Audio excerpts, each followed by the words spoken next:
Okay. Good afternoon once again, everybody, and welcome to our closing luncheon for Business Days at the Capitol 2019.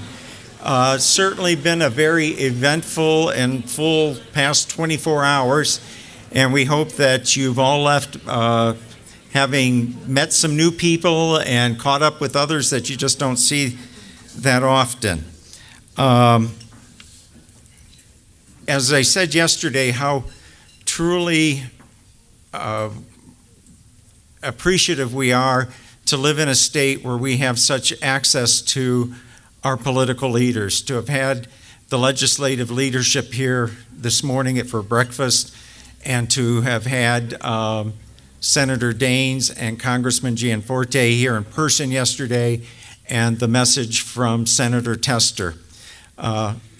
When we talk to people at other chambers in other states, they don't have that type of participation from their elected officials. We're particularly pleased today that to wrap up business days with the final word is Governor Steve Bullock. So would you please join me in welcoming the governor to the stage?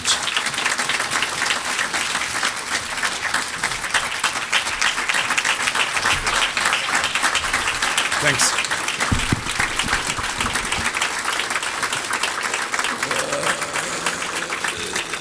Thanks, Bill.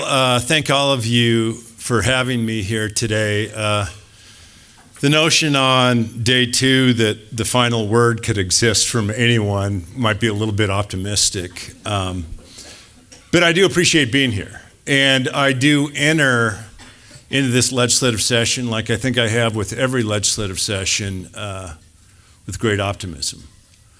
Optimism that at a time where it seems like government doesn't always function well, that whatever divides that we might have in the state legislature or in this room, or this room versus different areas of your community, are pretty small relative to what we all share in common. And I'll carry that optimism certainly over the next 90 days, as I have for the last 6 years where I've had the honor to get to serve as governor. Before I sort of get into some of the things that I think will be issues, certainly this legislative session, and dive into areas that I'll be paying particularly close attention to, I want to pause and reflect on some of the things that I think we have been able to accomplish in Montana over the course of these past 3 legislative sessions. Pleased with progress that we've been able to make, and the idea that we could cut the business equipment tax for every business in Montana, eliminate it for 2/3 of them that pay for it, or pass an apprenticeship tax credit to give businesses the trained workers that they need, and expanding apprenticeship programs by over 30%. The work that we did for the first 4 years with the Main Street project, and also removing and revising hundreds of pieces of regulations that were either redundant, outdated, or impeding growth. Deploying grants in support of growth for hundreds of Montana small businesses, supporting dozens of small businesses, and expanding access to international markets. Passing an earned income tax credit, which we've been working on for, in Montana, almost 2 decades, to help middle-class families. And bringing Democrats and Republicans together to pass a unique approach to Medicaid that's really become a model for the country. By so many measures, really, our economy is outperforming states across this country. Last 5 years, we've added 30,000 jobs. Over 6,300 new businesses have been created. Unemployment rate's currently at the lowest it's been in over a decade. Last 5 years added $3.1 billion in real GDP, growing our economy by over 8%. Annual wages are increasing. Median household income growth was the fastest in the nation in 2016 to 2017. Montana's middle-class households grew more than any other state in the nation between 2013 and 2016. Manufacturing sector having the 3rd fastest GDP growth among states over the last 5 years. And still a tax climate, which I had heard from breakfast, there's a new report out there, but as I was looking at the tax foundation that looks at all of the states, I think the fifth best overall tax climate in the nation. It's because of these successes that certainly I head into the next legislative session optimistic. We've been able to demonstrate by and large, not always, but by and large, that without regard to political party or without regard to urban versus rural, we can still set that example of how government ought to work. And that has a special, I think, prescience today. I missed a meeting and somehow became National Governors Association chairman. But when that organization that represents all the governors in the country just sent a letter saying we're now at the second longest shutdown of our federal government that we've ever had. And we can have differences, but you all know in your individual businesses and your individual communities, when those differences are impacting the lives of all of us on the front line, that we should be able to expect to do better. I'll touch upon a couple of different issues that I think probably is no surprise will be front and center during this legislative session. One of them is Medicaid expansion and reauthorizing the program that we have. Earlier today, I put out a report which highlights the benefit of Medicaid expansion in our program, not just for hospitals or not just for the 95,000 Montanans that get it, but I did it this morning because I knew that I'd be meeting with the business community. So I wanted to talk a little bit about how it impacts businesses in our state.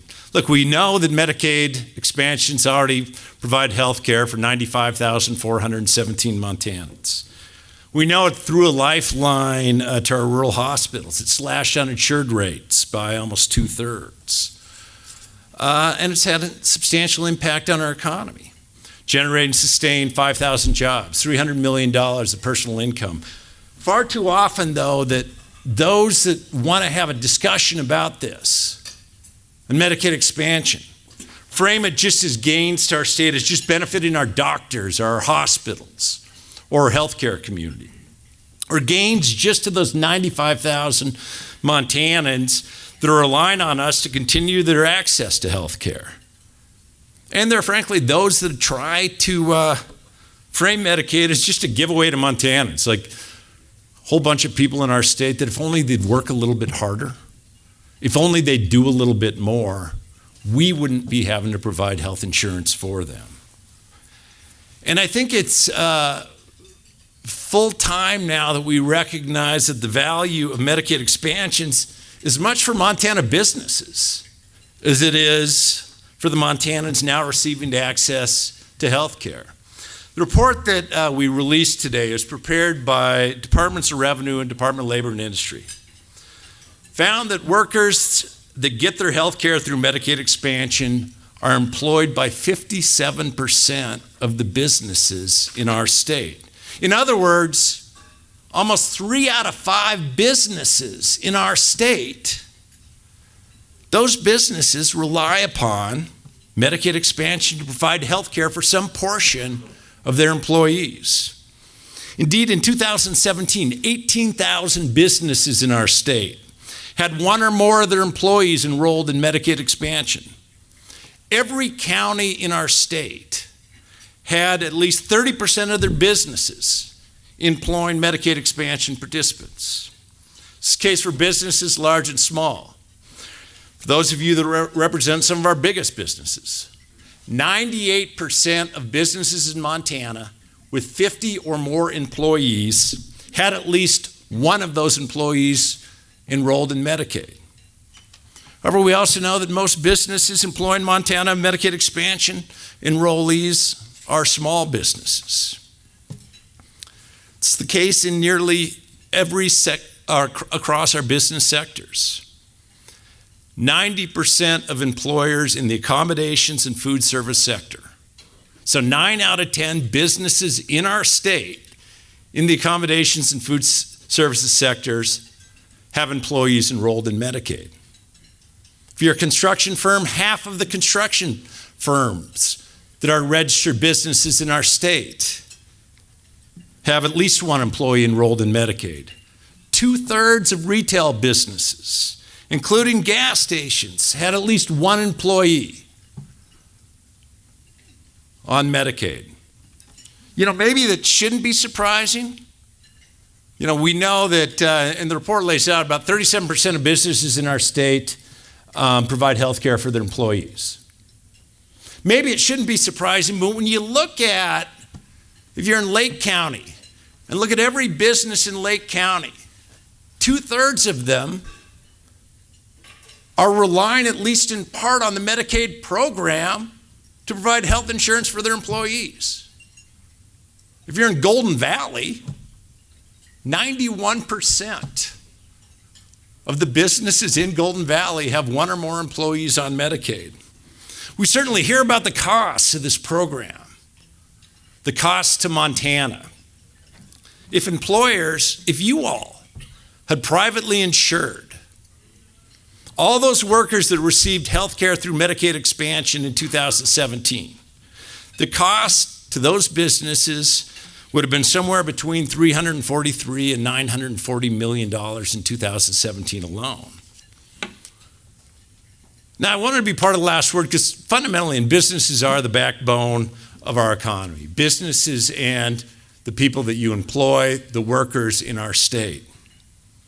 And I think that what I encourage you to dig into the report, because fundamentally, I think what it really shows is businesses, large and small, benefit from having a good, solid Medicaid program. It's probably why it's no surprise that a statewide coalition of 6 of our state's largest local chambers, representing 4,700 businesses statewide, have made the reauthorization of Medicaid expansion their top healthcare priority for the 2019 legislative session. Dig in also, because the report also analyzes how this program impacts workers. And we know that 7 out of 10 Montanans on Medicaid are working. And we've dug in, and those that aren't working are in school or receiving workforce training, or they're caregivers for a family member, the ill or disabled. Recognize that we have a nationally recognized, the way that when we Democrats and Republicans came together in 2015 and tied it to our Department of Labor, we've had the greatest increase in workforce participation of any state in the country. 9%. If the governor of Louisiana was here with the Louisiana Chamber of Commerce, what they're saying, Democrats and Republicans, is look at what Montana did. And we want to try to emulate that. Certainly willing to work with all parties to find common ground to make improvements on what we already know works. And as we look at, as an example, the HelpLink program. But let's, as a business community, I'd ask you to say, bring business logic to this. Some states that have said, all right, we're going to put in some work requirements. It's costs more to administer the program than it has to provide the benefits. And when I know that 7 out of 10 are working already, maybe not working as much as they would like to or others, let's not actually try to create a punitive system or one that wouldn't pass muster in court or that would actually cost more to administer. And as we work together this session and continue providing health care for 95,000 of our friends and our neighbors, let's not forget that the larger impact that this has on businesses all across our state. If you're in Silverboe County, 64% of the businesses in Silverboe County have one or more of their employees on Medicaid. If you're in Cascade County, it's about 60%. If you're in Lewis and Clark County, a little bit over half. If you're in Gallatin County, a little bit over half. I think we all have something at stake, and we all have something at stake to make sure that we have a continuing and good program. Another thing that I guess I'd like to touch on is a sustainable budget. I think you're going to hear a lot about our state budget, and you'll be hearing from me that we can't be spending more than we're bringing in. And there ought to be some predictability and certainty for both those that rely on government services, but also business, that when we walk out, what we've agreed to is not only funded, but won't be cut months later. We can talk about government growth. There's fewer state employees working today than when I took office. We need to make sure that we're both funding the government that people in all of our communities expect, but also doing it in a way that there is a level of predictability along the way. It was a year ago plus that lawmakers were in the state capitol for what was my first and hopefully the only special session as governor. And some really difficult decisions were made. And there's no doubt that in the aftermath resulted in harmful and real life consequences. And that wasn't just from the special session. It was because when we walked out of the 2017 legislative session that we still were about $100 million apart in revenue estimates, and said if that money doesn't come in, which it didn't, the cuts would be implemented. Now, last fall we announced the restoration of some but not all of those cuts to services made during the special session, including the legislature's cuts to Medicaid provider rates. And while it wasn't nearly everything that we'd hoped, I think that pleased that the budget is now more or less back on track. And also, we walk into this legislative session not with, from my perspective, the legislative side trying to game a fiscal note and make artificial estimates of what revenues might come in. There's still some differences. Revenue estimates between my office and the LFD are pretty close, and they both take into account strong growth we anticipate to see over the next couple of years, but we can't take that situation for granted. Let's make it lessons learned, not lessons repeated. In order to build a budget and a set of priorities that reflects our values as Montanans, makes investments in growing the economy, strengthening families, we need to make sure that that budget stays on track. So I proposed a budget based on 3 guiding principles. State budget should have a $300 million reserve on June 20th, 2021. We've got to be structurally balanced, not spending more than we bring in. And the investments that we make should benefit Montanans for some time to come. We know, though, from the 2017 legislative session and resulting special session, the consequences of only keeping $200 million in the bank. And there's some discussion, well, we could keep it at $200 million and we'd be fine. That's exactly what we had in 2017. Then we were hit with a record fire season, and our ending fund balance was below the legal operating amount. We not only have proof that we need to stick close to that $300 million, it's also just good fiscal policy for a state that really doesn't have a meaningful statutory rainy day fund. Leaving that money in the bank is one of the things that the bonding agencies, the credit agencies look at when they're reviewing what we have. Now, in order to keep doing that, there's some legislators said, well, we could fund everything we need and leave $200 million and there's no additional needs for revenues. And I think we do need to bring in some new revenues and update our tax system. There are proposals that I've had last legislative session. I mean, to me, it still doesn't make sense that a minimum wage earner pays the same highest marginal rate as somebody making $500,000 a year. All right, I didn't put that in the budget. There are a number of things that I think if we were really going to take a look at what our tax system is, I did not include in the budget. Let me give a couple of examples where some folks have already said this is a tax increase, so there's no way we should do this. Any registered investment advisors in the crowd? God, I guess they're not real business people. So let's say you're a registered investment advisor. To be a registered investment advisor in Montana, you pay $50 a year license. It's been that case since 1982. There are 108,845 professionals, investment advisors, licensed to do business in Montana. Only 2,191 of them actually live in Montana. Raising it from 50 to $100 for a firm, from 200 to 400. Even the lobbyists for the investment advisors have said this would be a good idea. That would raise $12 million. We get the government we're willing to pay for. I think it was 2003 or 2004, which was the last time that we increased the bed tax, hotel accommodations tax. We're asking for a 1% increase. We know that 9 out of 10 businesses, hotel and restaurant businesses, are actually providing health insurance in part through Medicaid.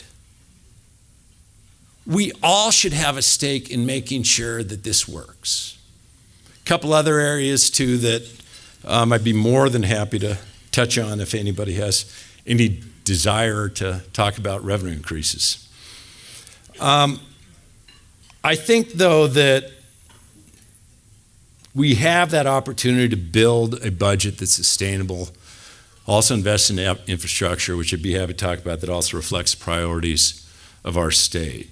I ask for your effort along the way to recognize that partisanship as a business person, large or small, you have a stake in the viability and the vitality of your local community. And you have a stake in the viability and vitality of our overall state. So let's work together to make sure that we're furthering that, not taking steps back. Thank all of you for being here for the first day and a half of the session, including me in your last word. And what the hell, I'd be willing to answer almost any question.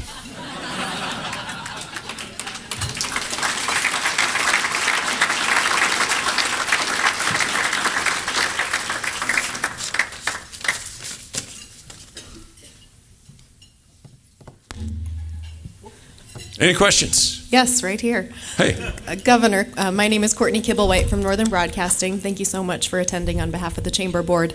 One question that came up this morning that I wanted to also push to you, one of the tenets of the Chamber's Envision 2026 plan is workforce development, and we specifically asked the legislators about their intentions on putting that funding about career and tech education back into the plan, and wanted to ask you specifically what your thoughts were and whether or not we would be able to get that accomplished. Thank you for the question. And I think, that the interesting thing, at least from my perspective, and maybe everybody lies to me, but when I go around the state, what I hear more than anything is workforce development and the need to make sure that we have a talented, trained workforce. We did put a chunk restoration, I don't recall if it's full restoration, into the budget that I proposed. But here's what I'd also ask for you too, because it's amazing how many times in this job I have people saying, where is the money for something? But help me make sure then that, because if we fund career and technical education and don't fund child protective services, we got a problem. We've also proposed finally including for the K-12 system, which is an aside, but including inflationary adjustment, special education need. It's something that local districts have said for a long time. We're continuing to push on, and one of the things that we did with our university system, I was so pleased that we did the 2 free college credits into the high schools, and where we announced that was in a welding class. Because if we're not getting students, and I say this not only as governor, but also somebody that's trying to deal with teenage kids, apprised of what the opportunities are in the future, we're really going to miss out a lot on the economy. I'll get you the specific number of what our restoration was for CTE, and would be pleased to work with you not only to keep it, but also pleased to work with you in Northern Broadcast to make sure that we can fund it. Another question? Governor, what are we going to do to finance the infrastructure in our state that we so badly need? So I've got a great plan. We'll see how it goes.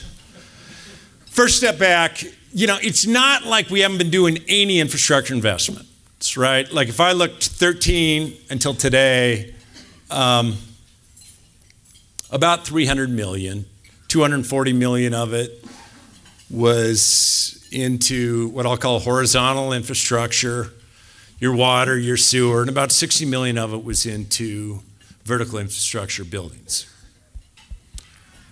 One of the challenges that I think I walked into this office with that wouldn't have been the case, say, 8 years before, is just this hatred toward bonding.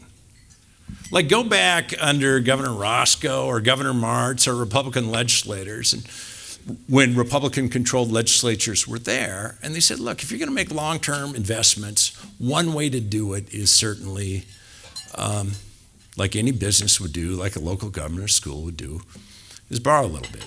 We have one of the lowest, I think we're 46th in state debt per capita. Like I'd never want to say we're number one, but there was an 8-year period before me where there was no bonding.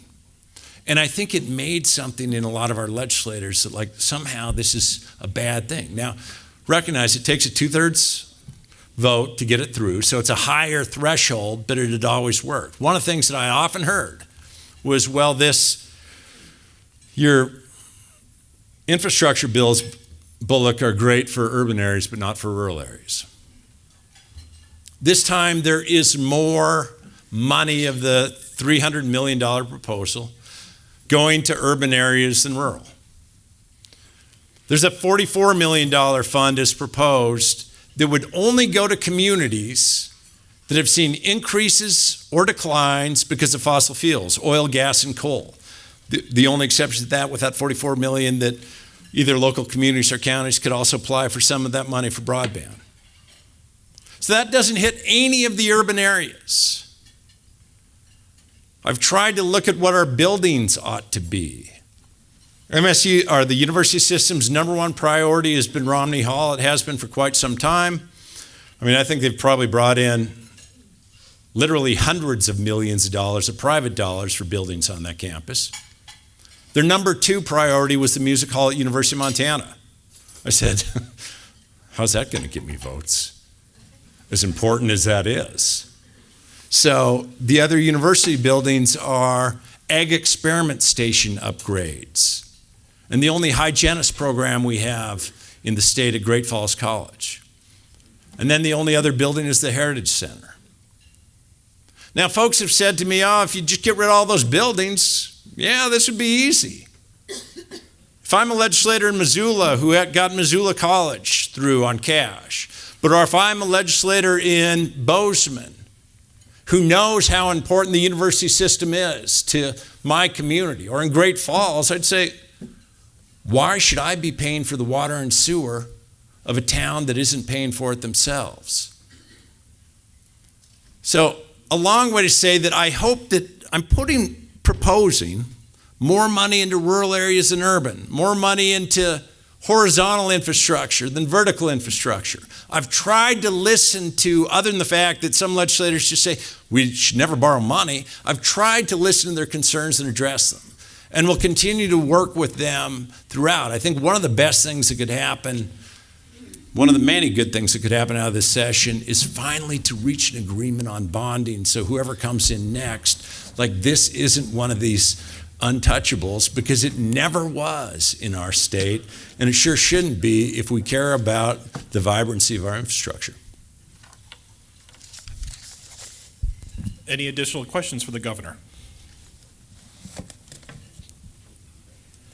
thought I saw some hands. There's a hand. Of course, it's on the other side of the room.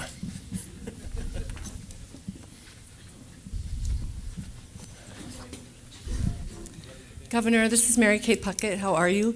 And I'm sitting with Sherry O'Donnell, and she wants to know why you didn't take her to prom.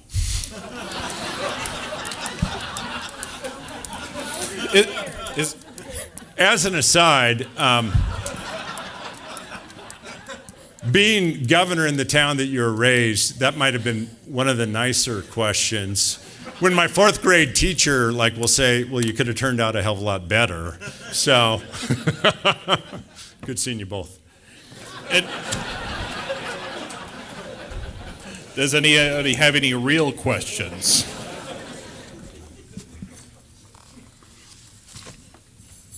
All right. There.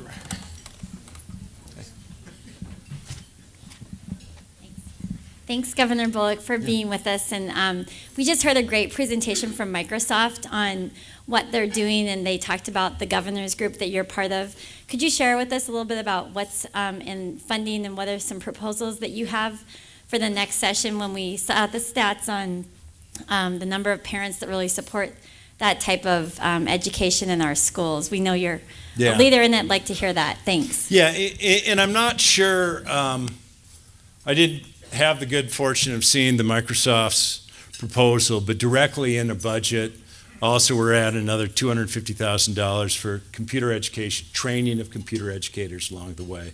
We've been part of a group, I've been part of a group of trying to say that in addition to sort of required classes, it really is something that needs to be in instruction from pre-K through 12. I'd also note in that regard that I think you'll see a request to the Board of Public Education over the next year plus, where we're trying to make some of that education not just a nice to have, but a have to have in high school. I'd also just real briefly, not that it directly addresses that, Amy, but as we talk about education too, that have proposed again to freeze college tuition. And what that means is additional state dollars going into higher education. If you look 2009 until today, the recession until today, 46 states have decreased their investments in higher ed in real terms by about 17%. If you were the Arizona Chamber of Commerce, you would have had state investment clawback of over 50% in real terms. Montana is one of only 4 states that's increased it. We also have the 4th lowest tuition and fees in the nation. I think that that's important for our business community, but it's also back to even the CTE questions. We're trying to make our 2-year colleges think about professionally recognized certificates, not just 2 or 4-year degrees. We've also proposed in this budget $5 million, and the foundations have agreed to match $5 million, because we're the only state in the country that has 0 need-based state aid.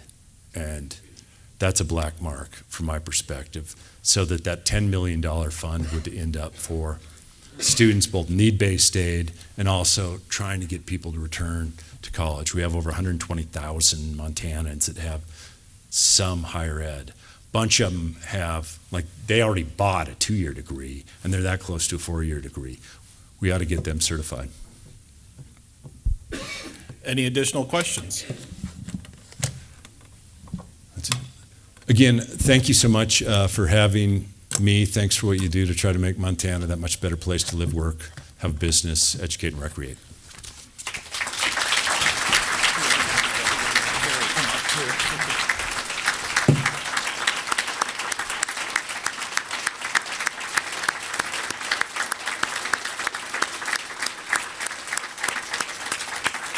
Well, Governor, thank you for being with us this afternoon and speaking to us. And the Montana Chamber is ready to work with you, and we're ready to move Montana forward. We have a small gift for you, and actually, Kerry Hagerberg, our new president and CEO, also has a gift that he'd like to present with you. Okay. So, Governor, you know, oftentimes I have something up my sleeve, and security folks, nothing to worry about here. Sorry, nothing to worry about. The chamber staff put me up to this because they know that I'm, only an interim CEO, And so, Governor, up my sleeve here is a little mini branding iron with a B. And the chamber would like to present this to you for the upcoming legislative session. The only thing we ask is that you don't use it on any of our bills.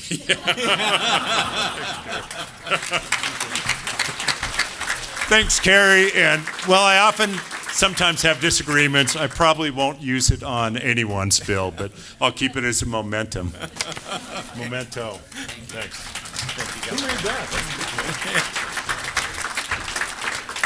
Okay, well, we appreciate the governor joining us today, and we look forward to collaborating with him during the session.